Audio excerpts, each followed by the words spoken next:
1 to 15. Okay?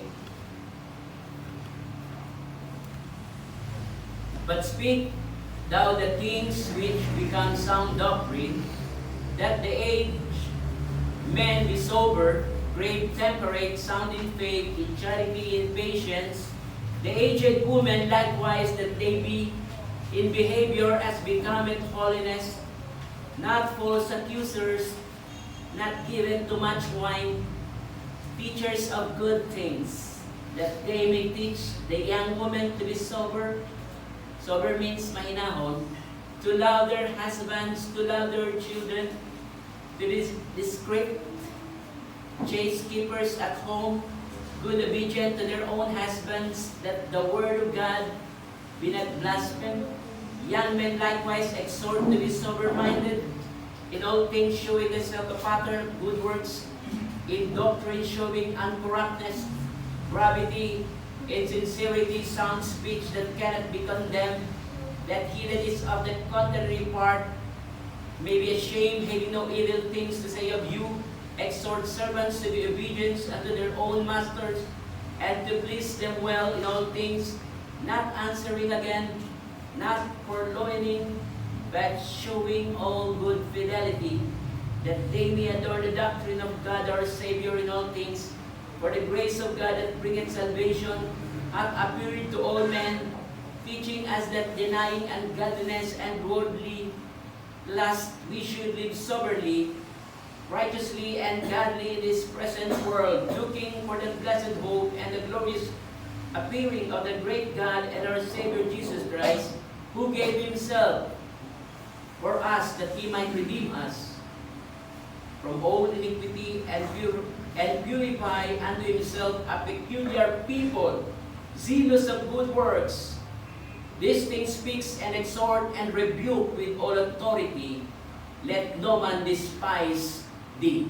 So dito po ay makikita po natin yung advice ng banal na kasulatan, na lalong-lalo na po dito ay makita po natin sa verse 11.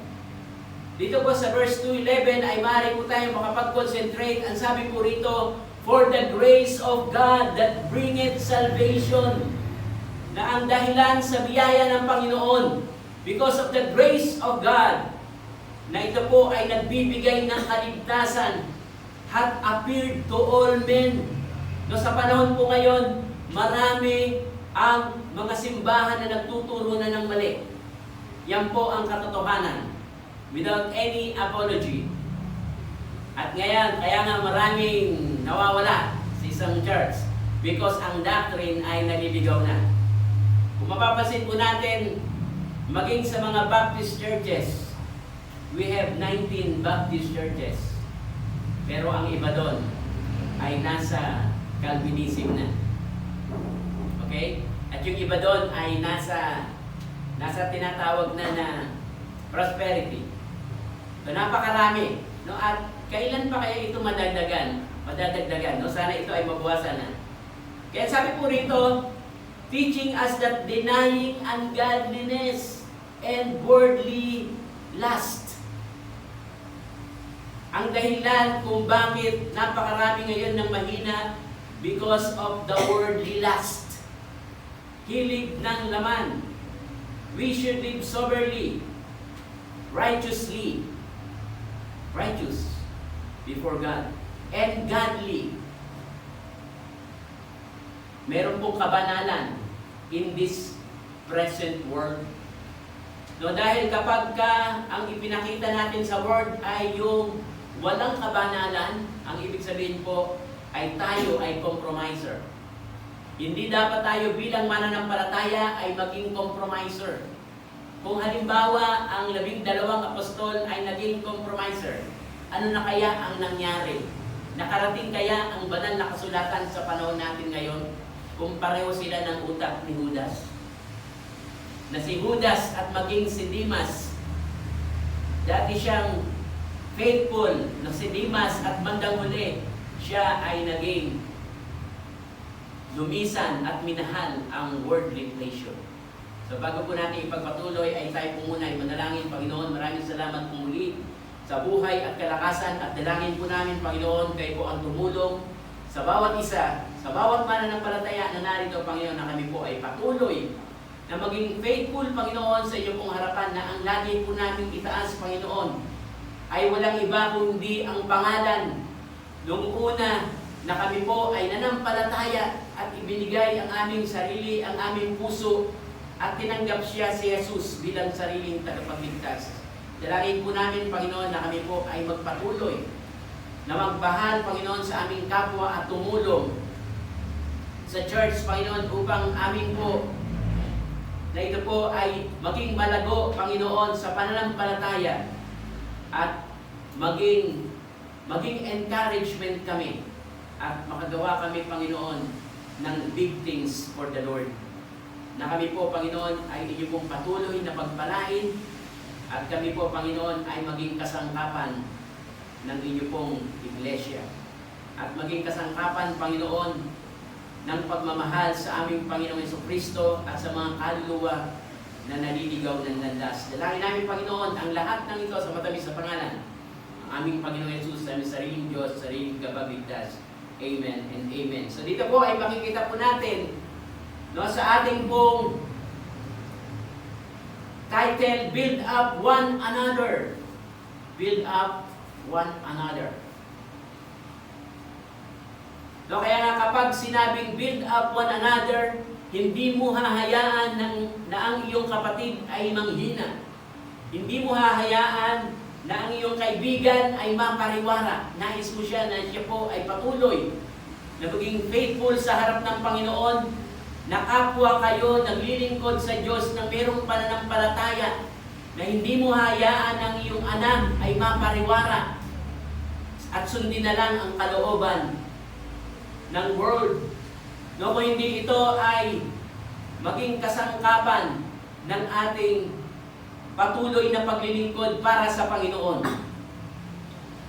Ng ating mga kapatiran ay hindi nating pababayaan na sila po ay malugmok sa bitag ng dyablo at sa kasalanan, kundi sila po ay umangat at sila po ay magpatuloy sa Panginoon. Makikita po natin sa panahon po ngayon ay bihira na ang mga tao na nag-encourage, mas marami ang nagdi-discourage. Nabihira na po sa panahon ngayon ang mga Kristiyano na nagbibigay ng magandang word upang ikaw ay muling bumangon sa pananampalataya. No, subalit baligtad, yung pong sinasabi nating mga Christian, sila yung nagpapabagsak sa ating pagka-Christian. Nakakalungkot sapagkat sa 4,000 religion sa mundo ay wala ni isa ang pumasa sa pamantayan ng Panginoon. Sapagkat ang sabi sa banal na kasulatan ay hindi 4,000 religion ang makapag-aangat po sa atin sa pananampalataya, kundi isang relasyon sa Panginoon. Na magkaroon po tayo ng relationship sa ating Diyos na buhay. So makikita po natin, marami pong churches ngayon at tayo po ay nasa age of apostasy. Pag sinabing age of apostasy, minsan yung mga nagtuturo ng tama, bandang huli sila na yung nagtuturo ng mali. Naglabasa na ngayon, maging sa Facebook, ang mga heresy churches.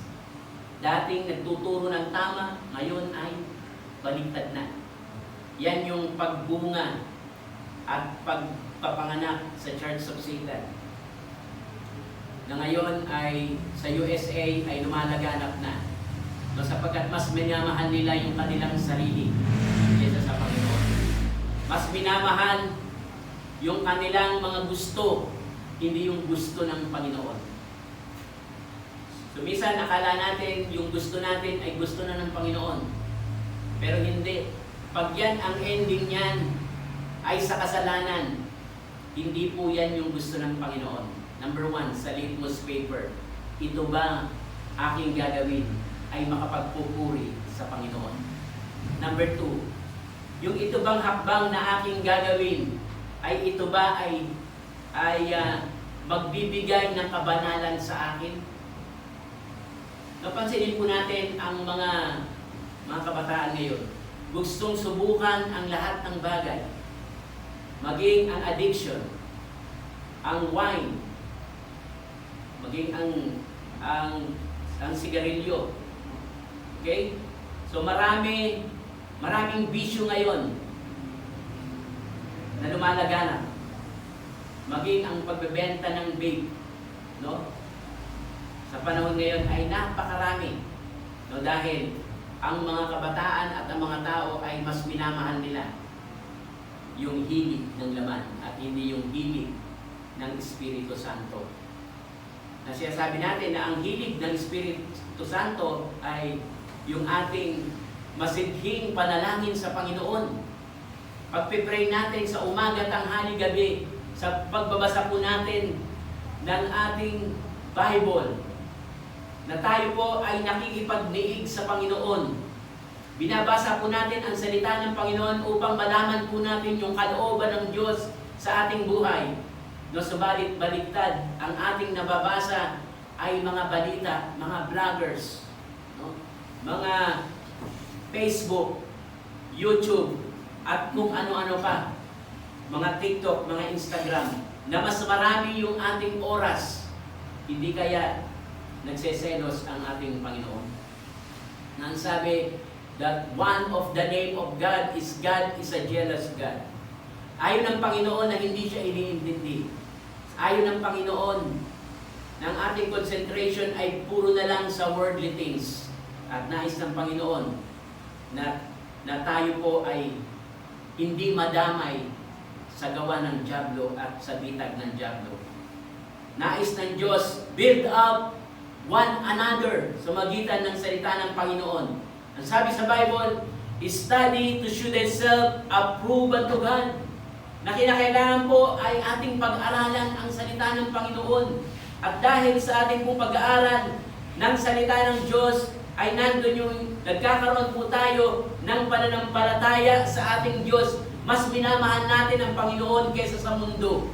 Mas minamahal natin ang Diyos na nagbigay po sa atin ng buhay kaysa sa makamundong bagay na nagbibigay po sa atin ng pangsamantalang kaaliwan, no? Tulad ng shabu o ng kung ano-ano pang mga bagay-bagay.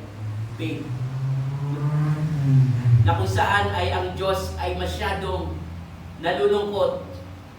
Na minsan ang kabataan po ngayon at mga tao ay hindi na umiintindi sa salita ng ating Panginoon. Now is the age of apostasy. Na marami po ang naliligaw no, at inilalaan yung kanilang oras sa bagay na hindi nais ng Diyos. No, subalit ang sabi ng Panginoon dito sa 1 Thessalonians 5:11, wherefore comfort yourselves together and edify one another, even as also you do. No, sapagkat sa panahon ng mga apostol, mas ninais nila ang maglingkod ng maglingkod sa Panginoon. Mas ninais nila na bigyang halaga yung bagay na makalangit. Tulad ng kanilang sinasabi, set your affection, Colossians 3:1-3. Set your affections on things above. Yung ating kinahihiligan ay dapat hindi lamang hilig ng laman, kundi hilig natin para sa paglilingkod sa ating Diyos. Nasaan na ang ating pagkahilig sa ating paglilingkod sa Panginoon? Sa buong week, sa buong months, sa buong years. Nais ng Panginoon na tayo po ay lumapit sa Kanya at tayo po ay magpakumbaba. Na ating gawin yung nais ng Diyos para sa ating buhay. Let us inspire one another. No? And let us lift up one another. Be an encourager. No, dapat po tayo ay maging encouragement. Therefore, encourage one another and build up one another. Encouraging and inspiring your neighbors, friends, co-workers, church members, and be a blessing to everyone. Maging blessing po tayo sa lahat po ng mga tao. sa lahat po ng mga nakakakilala sa atin.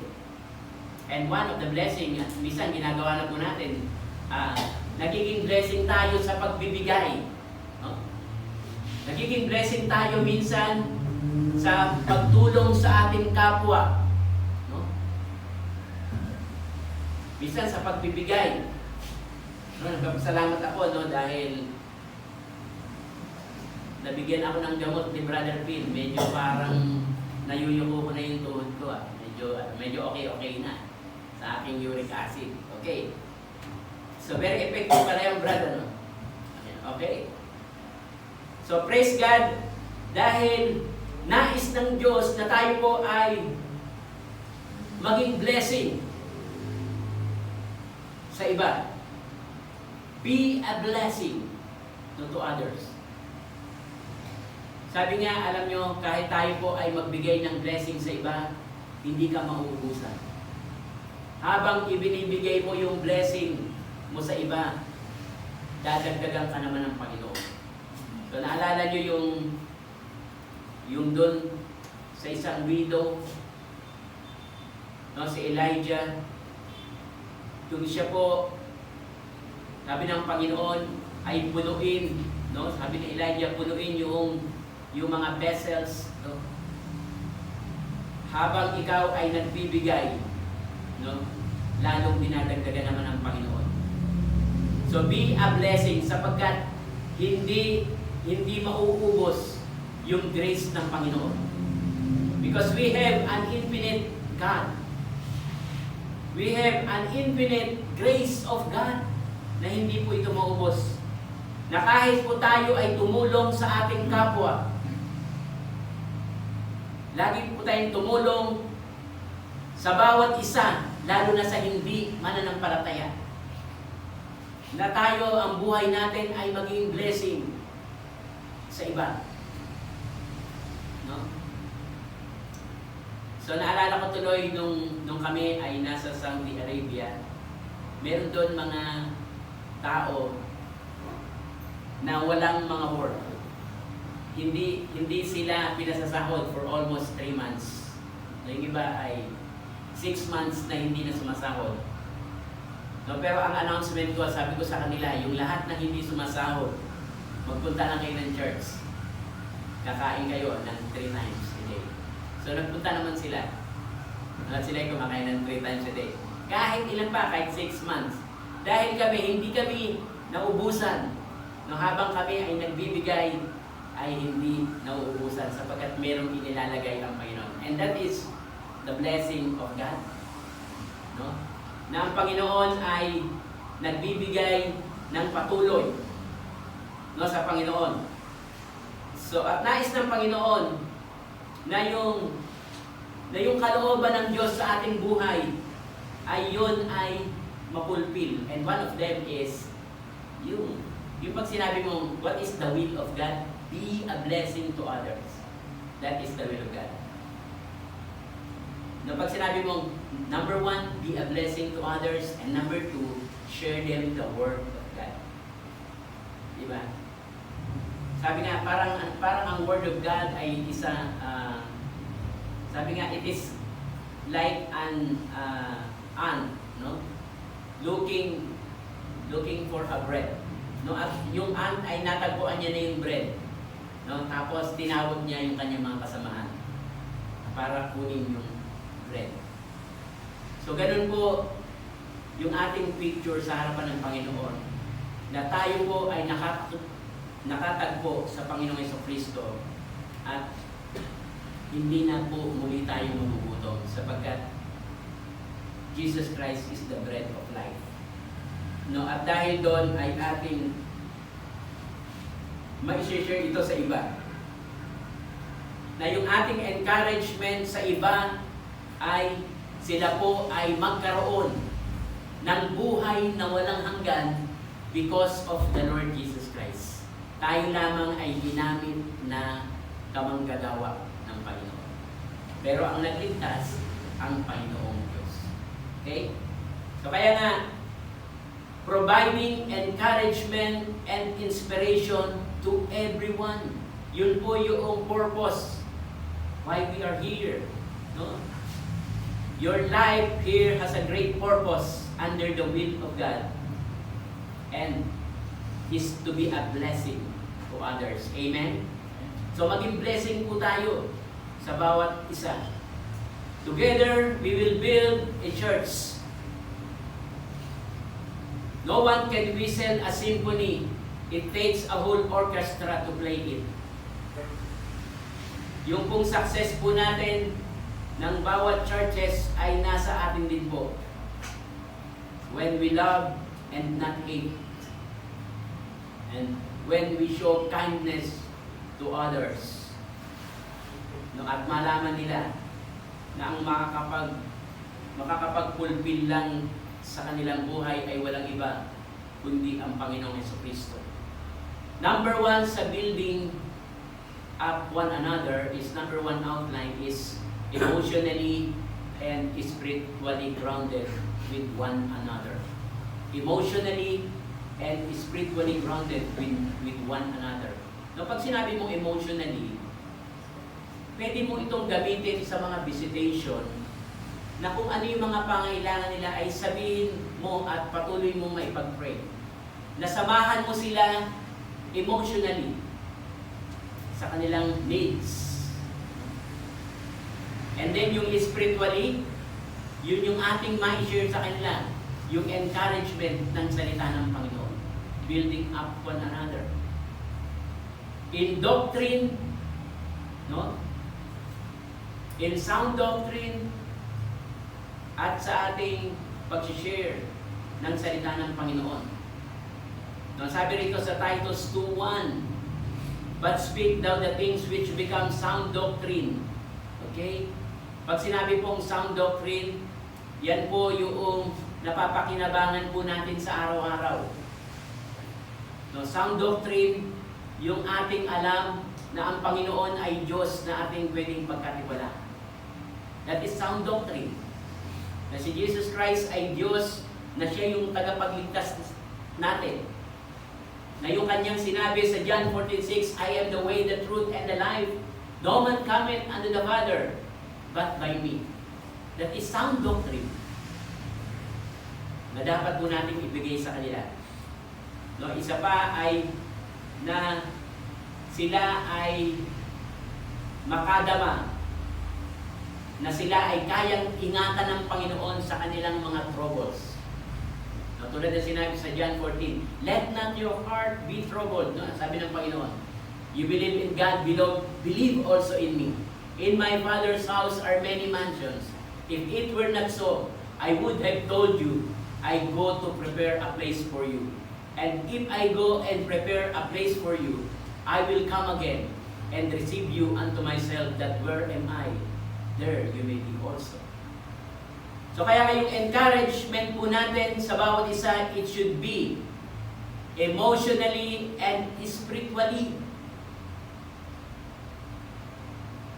Na dapat po tayo ay maging encouragement sa kanilang buhay. No? Mananampalataya. Maging sa pagpunta sa church ay dapat ma-encourage din natin ang bawat isa. Okay? Na ang sabi po sa banal na kasulatan, do not forsake attending the church. Huwag natin kalimutan upon the first day of the week. So yan po yung sinasabi sa banal na kasulatan. Number 2 sa ating pong outline, encourage one another. Now, sabi po sa Titus 2:4-6, that ye may be teach the young women to be sober. Yung pag sinabing teach, ituro natin, i-encourage po natin. Young women, no? At ito ay sa lahat, be sober, nang merong kahinahunan, to love their husband, to love their children. No, mahalin ang bawat isa, lalo na sa member po ng family. No, sapagkat ang family is a pictures of small church. No, yan po ay picture lamang ng small church na ang husband po ay siyang leader ng isang pamilya. To be discreet, chase keepers at home, good obedient to their own husband, that the word of God be not blasphemed. Young men likewise exhort to be sober. Mahinahon pa rin. Sober-minded. Huwag pa dalos. Hindi po yung mga kabataan na pag nakanti ay gaganti agad. So lagi po natin isipin na kapag ang isang ating kapatiran o yung ating kaibigan ay nasaktan natin, minsan wala nang panahon yung Word of God para mag-penetrate sa kanila.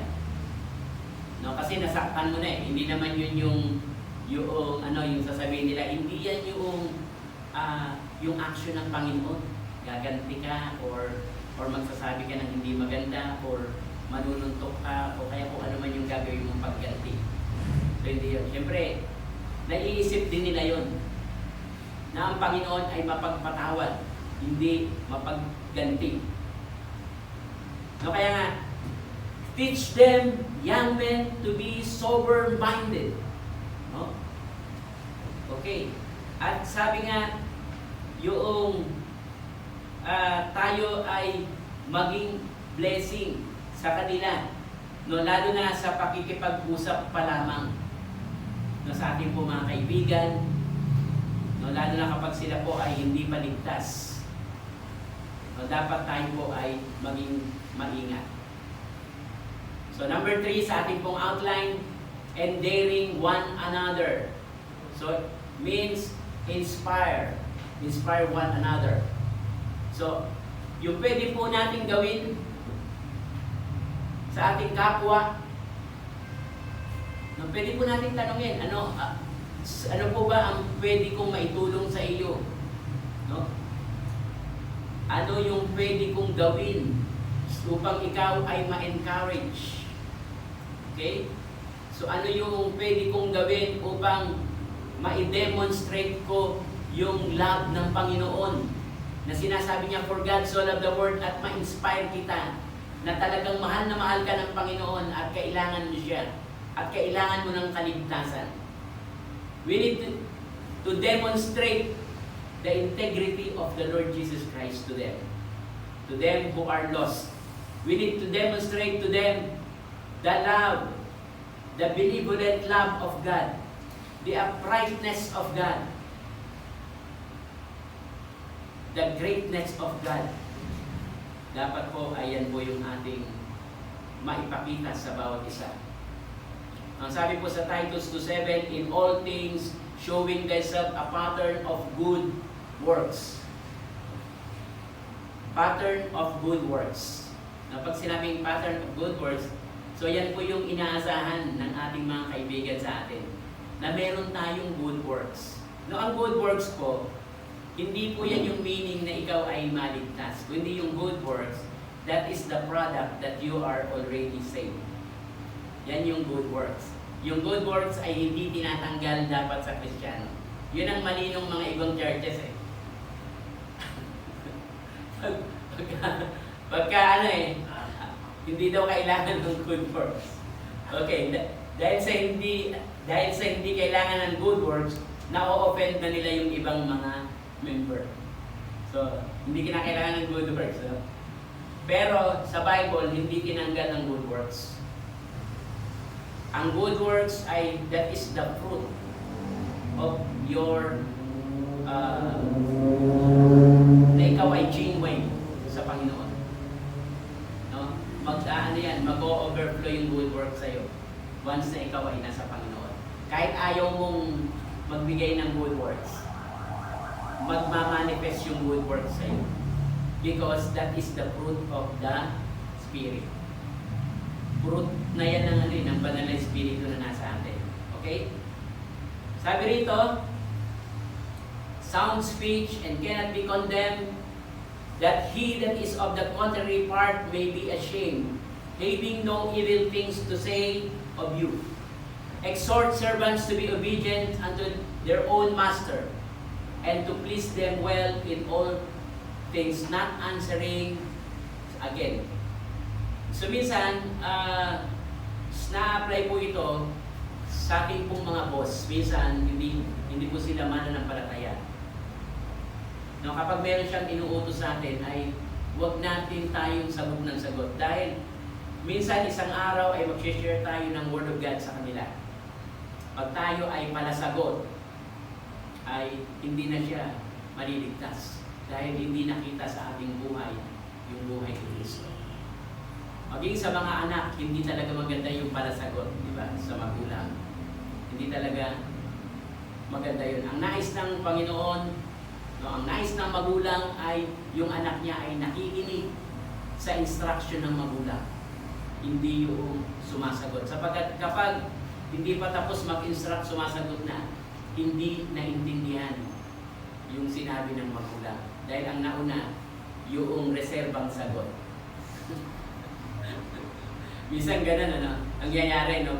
Bago pa man matapos yung magulang, hindi nakikinig yung anak eh. Yung anak nagpe-prepare, nagpe-prepare ng sagot, yung counter-attack. No?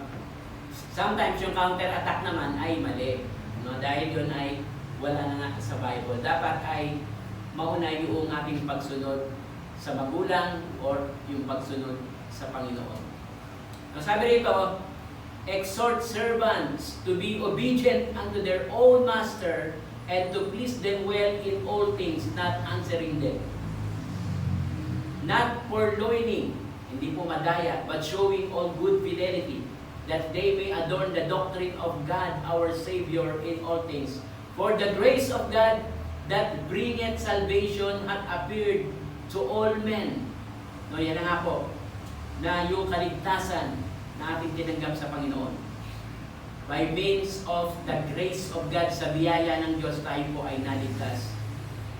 Teaching us that denying ungodliness and worldly lust, we should live soberly, righteously, and godly in this present world. So kapag ang isang tao ay naging lustful, napunta sa world, no? At siya po ay naging ungodly, sigurado yung kanyang magiging ending ay walang blessing sa harap ng Panginoon. No, kapag po tayo ay hindi na sumunod sa Panginoon, magiging ungodly na po tayo. No, at hindi na yung kalooban ng Panginoon ang nasusunod. No, kaya nga po, sabi rito sa Titus 2:13, looking for that blessed hope. Lagi po tayong tumingin doon sa ating pinagpala, no? The glorious appearing of the great God. Yan po ay walang iba kundi ang ating Panginoong Jesucristo. Sa lahat po na nangyayari sa ating buhay, always look to Jesus. Looking unto Jesus, the author and the finisher of our faith. No? Siya po yung tao o Diyos na magbibigay sa atin ng kasagutan sa ating pong mga problema. Magbibigay ng sagot sa ating pong mga hinaing.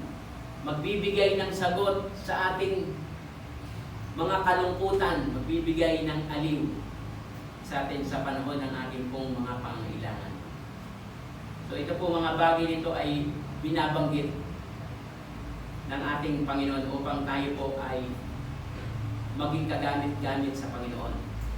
Be a blessing to others and build up one another. So yan po ang mensahe ng ating pag-aaral ngayon.